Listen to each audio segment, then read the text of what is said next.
please, I'm going to read Psalm 138 in maybe more familiar words in the NIV. Actually, I'll just read it from here. It'll be on the screen. I will praise you, Lord, with all my heart. Before the gods, I will sing your praise. I will bow down toward your holy temple and will praise your name for your unfailing love and your faithfulness. For you have so exalted your solemn decree that it surpasses your fame. When I called, you answered me. You greatly emboldened me. May all the kings of the earth praise you, Lord, when they hear what you have decreed. May they sing of the ways of the Lord, for the glory of the Lord is great. Though the Lord is exalted, he looks kindly on the lowly. Though lofty, he sees them from afar. Though I walk in the midst of trouble, you preserve my life. That's actually one of the lectionary psalms for today. And when I saw that, I thought, oh, lovely, I like that psalm. I'll speak about that psalm. Actually, I only got as far as the first 3 verses. So we're just going to focus really on the first 3 verses. And as I was thinking about it, I thought, how many, when you boil it down, you know, we've sung that hymn, what a friend we have in Jesus, take everything to him in prayer. When you boil it down, how many types of prayer have you got? I think I might have 2. Maybe 3. Please, please, please. Maybe thank you, thank you, thank you. And help, help, help. Are they yours? When you boil it down, that's what it comes to. Please, help, thank you. Sorry, for. Yes, thank you. Yeah. When we boil it down, I wonder which of the 4 is spoken most. I'll leave you to think about that one. Psalm 138, not surprisingly, comes after Psalm 137. And if you're familiar with Psalm 137, Psalm 137 speaks about the foreigners in a foreign land. Not the foreigners in a foreign land, but people being in a foreign land. The exiles. And how they can't sing, they can't praise because they are in a foreign land. And quite often we speak of that psalm being an example of when we are grieving or when we are struggling, when we're in emotional turmoil, when we've got difficulties, how they overtake and how difficult it is to pray, to sing the Lord's song when you are in that kind of situation. I've said it before in these services how difficult to pray it was just 6 months ago, sitting at the bedside of my dad. It was just impossible to pray.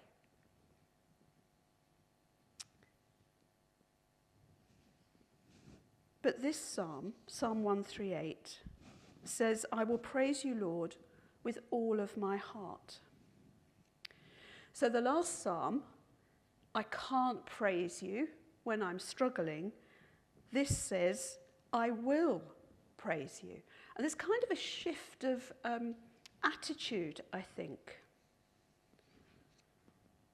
Because truth be told, we don't always feel like praising, do we?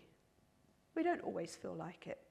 I don't know about you, but sometimes I go to church in, different places and my mood doesn't match the songs. Have you ever had that experience? It's really difficult, isn't it? It's nothing to do with the pianist, nothing to do with who's chosen the songs. It's just that you go in a particular way and the songs or the music just doesn't speak to you. You've probably all had that experience. But this psalmist says, I will. I will. I will.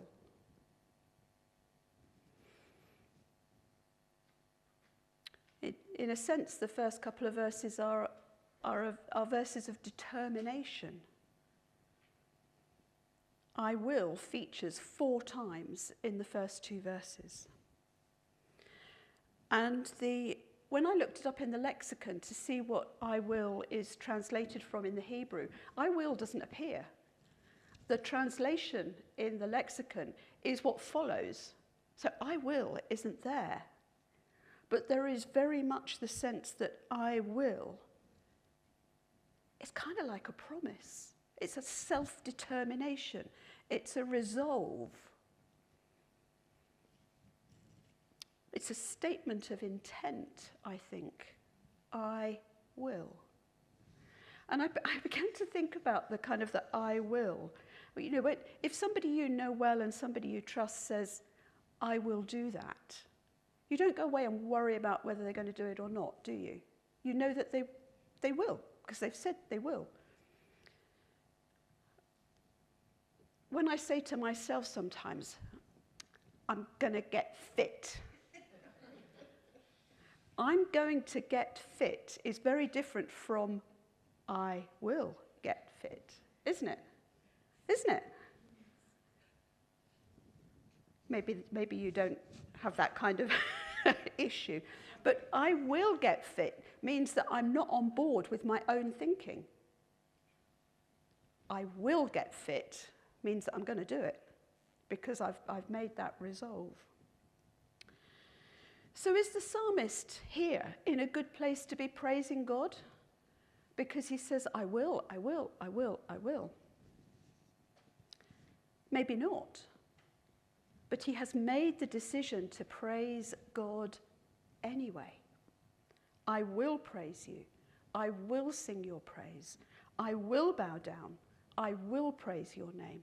It's very strong, isn't it? Very strong language. And I wonder what that might look like today. In this psalm, it's the decision to praise God despite the idols and the pagan gods, and I will praise you in the midst of those. But for us, it might be, I will praise you in the middle of my troubles. I will praise you despite this diagnosis. I will praise you despite that rejection. I will praise you despite that condemnation. I will praise you by this hospital bed with my loved one. I didn't manage that. I will humble myself in the midst of my grief and sickness. You can probably put your own situation there. I will praise you in whatever it is. And I wonder what that does to the situation if you can actually do that. If you can actually speak to God and acknowledge his faithfulness in the midst of it. It's hard. It's really, really hard. And it says, I will praise you with my whole heart, which made me think, what does that actually mean? What is my whole heart? What do we mean when we say, I love you with all my heart, or I praise you with all my heart? It actually means with my mind, with my senses, with my understanding, with my feelings, with my will, with my intelligence, and with my courage. That's my whole heart. That's quite all-encompassing, isn't it? It's everything I am.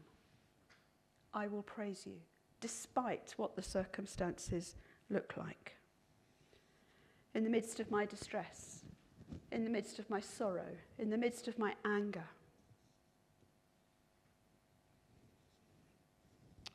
And why is the psalmist doing that? Choosing to praise. Well, it's because of verse 2. And verse 2 says, for your unfailing love and your faithfulness. And I had a look at those words, and I recognized one of them, but I didn't recognize the other. And I learned something. It's lovely when you learn something, isn't it?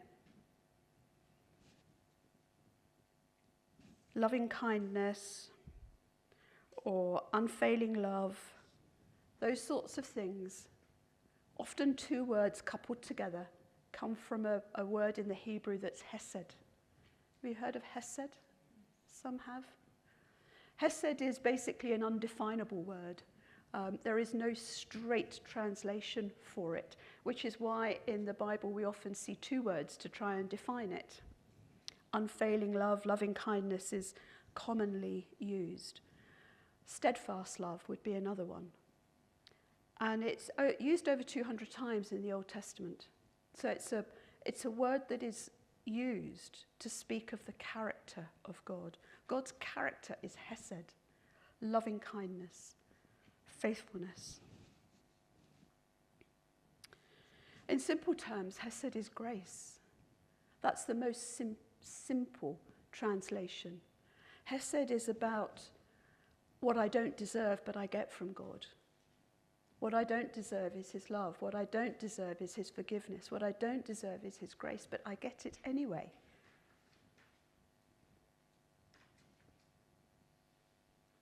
But I'd never noticed before that often in the same sentence is loving kindness and faithfulness. Often they're coupled together. And faithfulness is emet. That's the Hebrew word. So we've got hesed and emet. And emet basically means truth. Truth. Faithful truth. And as I thought about it, I thought they are such important concepts, aren't they? If you think about God's loving kindness without truth, what might that look like? When people love, let's put it down to people, when people love with no boundaries at all, it can actually be quite unsafe, can't it? Yeah? But when love is boundaried with truth, it's much safer, isn't it? And what about the other way around? What if you have truth without love? Truth without love can be unkind, cruel, harsh, wounding. But truth, when it's boundaried with love, heals. Might be a bit painful, in the hearing of the truth, but it's loving and it enables healing, doesn't it? Do you get what I'm saying? And that is the character of God. That his faithfulness, his steadfastness, his loving kindness are coupled together. So, we are talking really about grace and truth. Does that remind you of anybody? Who was filled with grace and truth? Jesus. Jesus was filled with grace and truth. So all through the Old Testament, the words that speak of God, of his character, are grace and truth when it comes down to it. And that is who Jesus is.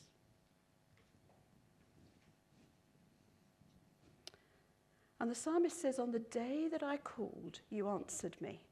And I bet when you heard that, you thought, yeah, but not every time. Did you not? Not every time. I called out to you and you didn't answer. And the psalmist used a word that actually means whenever I call, you answer me, which is a bit different. Whenever I called, you answered me. And of course, the truth is that when we call out to God, we don't always hear his answer because it isn't the answer we want. So we don't hear it.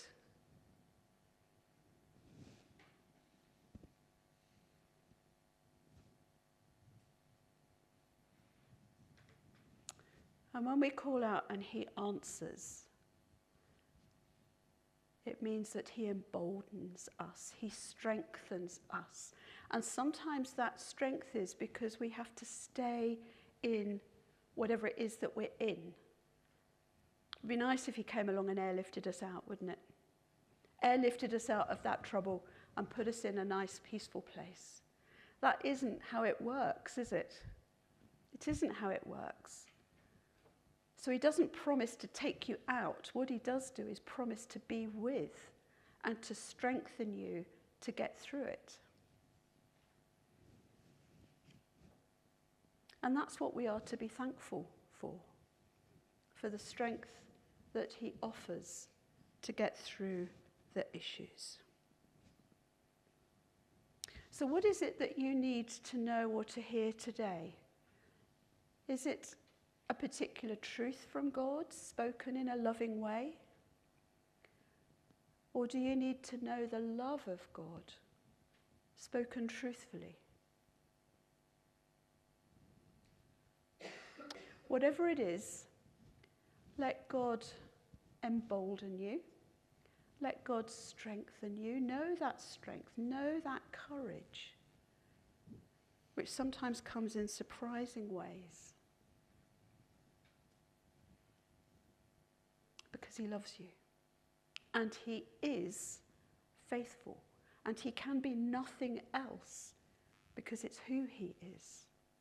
Faithful, truthful, loving.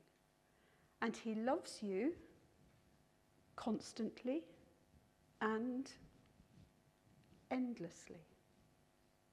And that is the truth.